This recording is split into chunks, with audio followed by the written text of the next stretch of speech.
Moneyball, first a book by author Michael Lewis, then a 2011 movie starring Brad Pitt as baseball general manager Billy Beane, told the story of the early 2000s cash-strapped Oakland A's, a team that resorted to cutting-edge analytics to compete against money juggernauts like the New York Yankees and the Boston Red Sox. It's a David and Goliath story, if David used sabermetrics instead of a slingshot. But what has happened to the A's since Moneyball?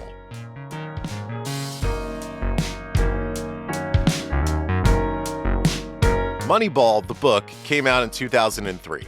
It was an account of the A's 2002 season, during which they won 103 games and also their division. Despite losing an array of stars during the previous offseason, including Johnny Damon, Jason Giambi, and Jason Isringhausen, the team actually bettered their record and produced a 20-game unbeaten win streak between August and September. The team's win column remained positive for much of the rest of the decade, but the lack of funding by its ownership group created a seesaw effect for the team's chances at long-term success. A 3 to 4 year stretch of winning would be followed by an equally long stretch of losing. Ownership's inability or unwillingness to pay its best players forced the organization to trade its stars early in order to get a fresh crop of promising and cheap baseball prospects.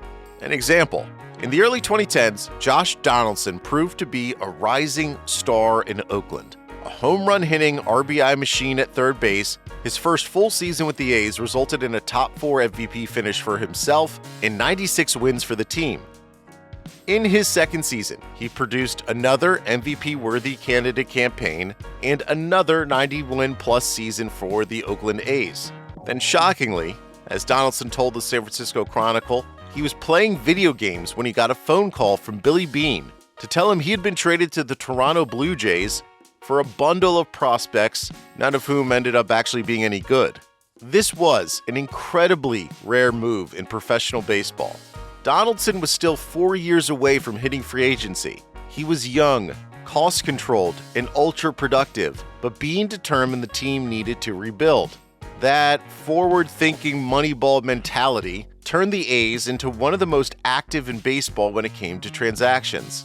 This had a detrimental effect on Oakland's fanbase's ability to support the team. It was hard for fans to fall in love with young players, knowing they would be shipped out of town in a few years. Oakland became baseball's version of a way station, but the biggest impact on the team's fortunes happened in the ownership box. In 2016, local billionaire John Fisher took over as the managing owner of the A's. Now, being a billionaire would lead some to believe the A's long-running money problems would disappear. But Fisher himself was not a self-made person. His parents founded the clothing company giant The Gap. Fisher's resume was tied mostly to jobs he held in the family business. Now, as owner, Fisher's immediate task was to solve the A's stadium issue. The Oakland Coliseum is a concrete, mixed-use monster of a ballpark built in the 1960s. Calling the stadium bland would be a compliment. It was actively working to sabotage the team, with sewage spewing into the dugouts and ugly green tarps covering up huge swaths of the stands. The stadium was a problem, and to be fair to Fisher, it is not easy to build a new billion-dollar sports complex in a California city where public funding has always been hard to come by. But Fisher's ambitions made it difficult to ever find a deal. First, in 2017, Fisher and the A's announced they had chosen to build their new $500 million stadium on top of land owned by a local community college. Except leaders at that community college said they hadn't agreed to any deal. In 3 months, that dream was dead. Then, a year later, Fisher and the team detailed a mega development plan, $12 billion in total, at an old shipping station along the water in Oakland called Howard Terminal.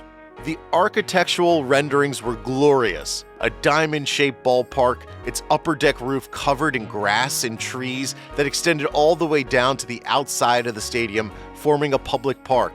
The stadium was surrounded by towering buildings, large enough to accommodate offices, a hotel, shopping, restaurants.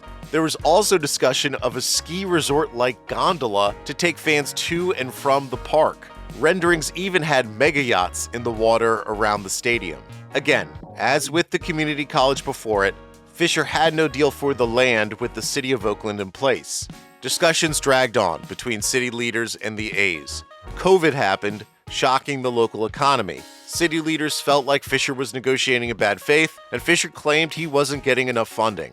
Then, in 2021, the A's announced that they were going to explore moving the team to another city.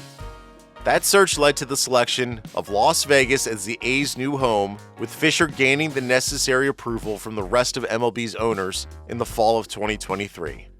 So for now, the A's are currently playing out their final season in Oakland. They'll then play in a tiny minor league stadium in Sacramento for a few years, before a planned move to a proposed $1.5 billion domed stadium along the Strip in Las Vegas, the renderings of which look like a translucent armadillo.